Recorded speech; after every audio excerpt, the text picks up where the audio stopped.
Hi guys, today we are looking at section 1.6. It's called solving literal equations. So literal equations are equations that are primarily made up of variables. So a lot of times like a formula is going to be a literal equation. So a lot of the formulas you see in science class and things like that, or different formulas for area and circumference and volume, all of those are considered literal equations. All right, so consider this. The force of an object is equal to its mass multiplied by its acceleration. So here's our little equation. Force equals mass times acceleration. If Karen has a mass of 83 kilograms and the acceleration of gravity is 9.8 meters per second squared, how much force is being pressed down on Karen? All right, so we have the mass, that's m in our formula here, equals 83 kilograms. We have the acceleration of gravity is 9.8 meters per second squared, so that's a. So if we want to find the force that's pushing on Karen, all we really need to do is plug these numbers in. So force equals mass, which is 83, times acceleration, which is 9.8. Okay, if I quickly stick that in my calculator, 83 times 9.8 is equal to 813.4, and that would be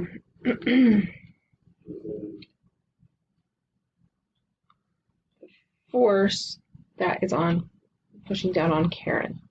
Okay. So the point of this section is not so much that we can plug things in and evaluate, but that we can rearrange these equations so that we can, like if I wanted to know the mass instead of the force, I could solve this equation for m. I could get m all by itself on one side, and I could then solve for mass if I knew the force and the acceleration. Okay. So what if I wanted to solve for mass in this equation? F equals m times a. We want to solve for m. Okay, so we got to think about what is happening to m, right? M has a multiplied by it. So in order to undo multiplied by a, we would need to divide both sides by a. All right, so in that case, the a over a would cancel out. That would become a 1. So we would just have mass equals force divided by acceleration. So we can rearrange these equations. We can solve them for any one of the variables without knowing what any of the numbers actually are. And that's what the goal of this section is. So mass is force over acceleration. Okay. So that we got to think about what's being done to the letter we want to get by itself. And then we've got to undo those things, right? Okay. So yesterday, or in the previous section 1.5, we had something that looked different equations that look something like this. 18 equals 3x, and we were solving for x. Okay, we had one variable and a bunch of numbers. So today we're going to have a bunch of numbers, or a bunch of letters, a bunch of variables, and we're going to be solving for a particular one of them. But just to show you side by side, we're really just doing the same process. It's just that some of our things, some of our variables are not given to us. So in the first one, if I want to get x by itself, I think, well, what's happening to x? X is being multiplied by 3. How do I undo times 3? I divide by 3. Anything I do to one side, I have to do to the other. So 18 divided by 3 is 6, and 3 over 3 goes to 1. So x equals 6, right? Today we're doing the same thing, but now we're solving for m. We don't know what a or f is, but it doesn't matter because we know that m is multiplied by a. So in order to undo m multiplied by a, we need to divide by a. We already did this on the previous slide as well. That goes to 1, and I know that m is equal to f over a, right? I can't actually simplify that side because I don't know what f or a are in this case. But now I have a formula in terms of mass. So if I knew what f and a were, I could hurry and quickly find m. Okay, so let's try something else. So when we're solving, right, we use, when we're evaluating something, when we're simplifying it, we use order of operations. When we are solving, we have to do the opposite. It's sort of like getting dressed, right? If you were to put on your jacket your coat and your gloves, think about the order that that would have to happen in, right? I would first put on my jacket, I would then put my coat on, and then my gloves. If I try to do it in a different order, it's probably not going to be that easy, right? A lot of times it's hard to put gloves on before you put on a jacket or coat. You really can't put a jacket over a coat. So we got to think about this as we're undoing it, right? Now you're dressed and you have on gloves and you have on a coat and you have on a jacket. What's going to be the way you're going to take that back off, right? You're not going to start by taking off the jacket that's under the coat, right? You've got to go the opposite direction. First, you've got to take off the gloves, then you've got to take off the coat, then you've got to take off the jacket, right? You've got to do everything backwards from the way you did it. So when we're solving, like if I were to simplify 5 plus 3 times 2 minus 7 or something, I would want to follow order of operations. I would want to do multiplications before addition and subtraction. So I would have 5 plus 6 minus 7. This would give me 11 minus 7, which is 4, right?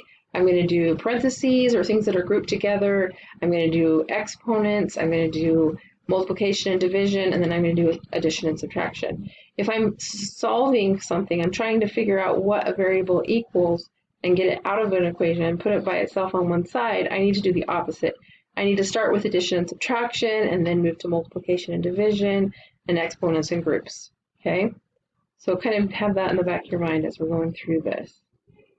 If the area of a plot of land is 216 square feet and the length of the plot is 18 feet, how wide is the plot? Okay, so this is giving us the area. Okay, area is length times width for a square or a rectangle, right? And obviously this is a rectangle because, well, maybe not. Okay, so area equals length times width. So we know the area, it's 216. We know the length, it's 18. So I'm going to replace L with 18. And what we're looking for is the width, right? We want to know how wide it is. So in order to find the width, we need to get rid of times 18 by dividing by 18. Okay, so the width is equal to 216 divided by 18, which is equal to 12. So it is a rectangle. Okay, so the width is 12. Now I could have figured out before I started, I could have solved this for W, right? Okay, so I plugged in and then I solved. I also could have solved for W first. I wanted W by itself because that's what I'm trying to find out is what is the width. So because W is times by length, I can divide both sides by length. That goes to 1. So the width is equal to the area divided by the length, right? So I could have done that first, and then I would just say, okay, quickly plug in 216 for area, 18 for length, divide that, I'm going to get 12, okay? So really we want to do the formula because we want to do this. We want to do this one, okay? We're going to solve for the variable first.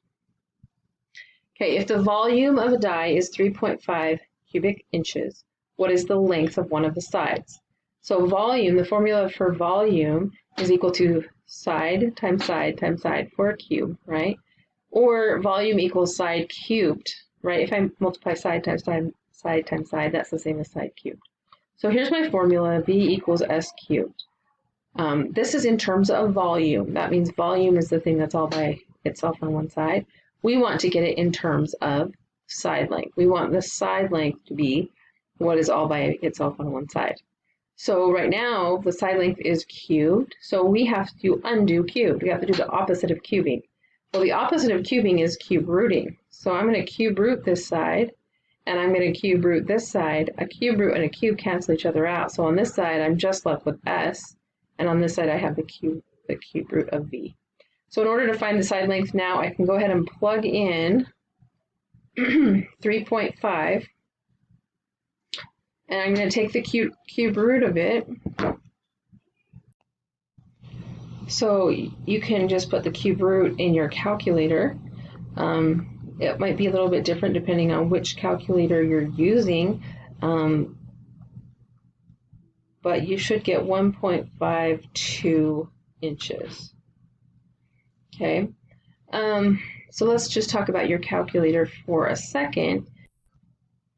So if you have the scientific calculator or the TI 30X, I think it is, there is a key near the square root that looks like this. It either has an X and then a square root, or it has an X on a square root like that.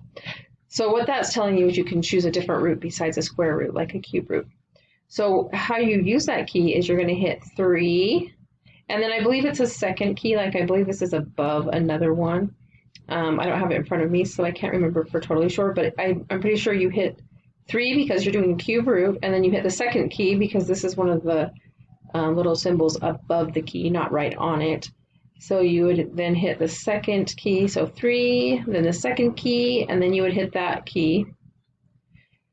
And then you put the number you want to take the cube root of, and then just hit enter, and that should give you the answer.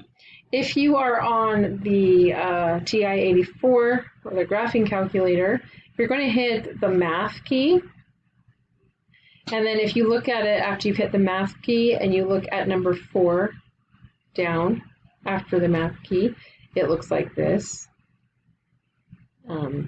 It has like a little cube root and then parentheses. So you want to hit number 4, or you can either hit 4, or you can scroll down until you're highlighting 4 and hit enter, and then you're going to put your number.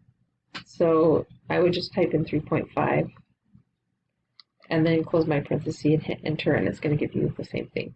Okay, so you can use your calculator to do the cube root. If you have any questions about that, let me know.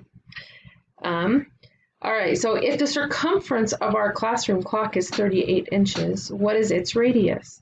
So here we have the formula for circumference of a circle. Circumference is equal to 2 times pi times the radius.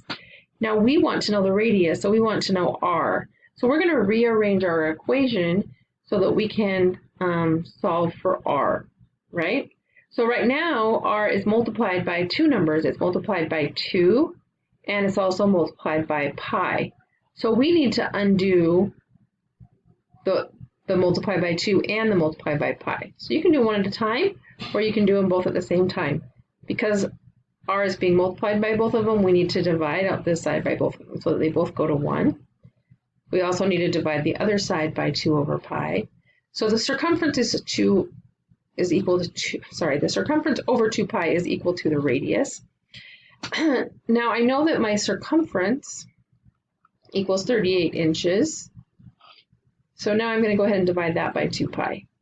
Now, a word of caution, when you put this in your calculator, you have to be very careful about how you enter it, because if you don't enter it correctly, it's going to do the wrong thing. So if I just put in my calculator 38 divided by 2 pi, if that's all I write, what it's actually going to do is it's going to divide 38 by 2, and then it's going to multiply the answer by pi, right? But we don't want to multiply this answer by pi. We want to divide 38 by both 2 and pi. We want them both to divide. So we have to group them together. So in your calculator, make sure you group 2 and pi together. So 38 divided by 2 pi, and I'm just going to put this in my calculator here that I have here. So 38 divided by parenthesis 2 pi, close my parenthesis, is 6.05 if I round up.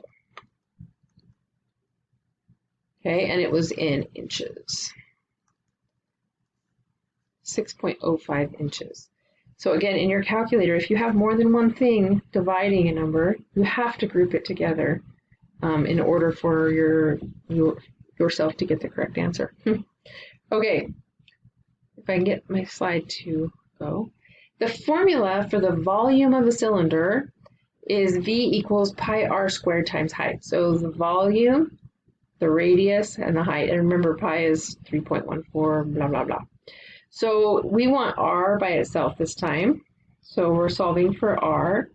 So the first thing we're going to undo would be anything that's added or subtracted, but there is nothing. Then we would move to multiplication and division, right? So r squared is multiplied by pi, and it's also multiplied by h. So we need to divide by both of those to make those both go to 1s. If I do it to that side, I also need to do it to this side. Okay, so the volume is pi times h, or volume divided by pi times h is equal to the radius squared. Okay, now I can undo my exponent because I undid the other multiplication division stuff. So I'm going to undo squared. Remember, the opposite of squaring is what will undo it, and the opposite of squaring is taking the square root. So I'm going to take the square root of both sides of this. The square root and the square will cancel one another out. So the radius is equal to the square root of volume over pi times h. Okay, so this one's not even asking us to actually find the radius, it's just telling us to rearrange our equation, solve for r. That means get r by itself, put it in terms of r's is often the way we say it. All right, guys, so good luck with this. If you have questions, don't hesitate to talk to me or email me, and have a great day.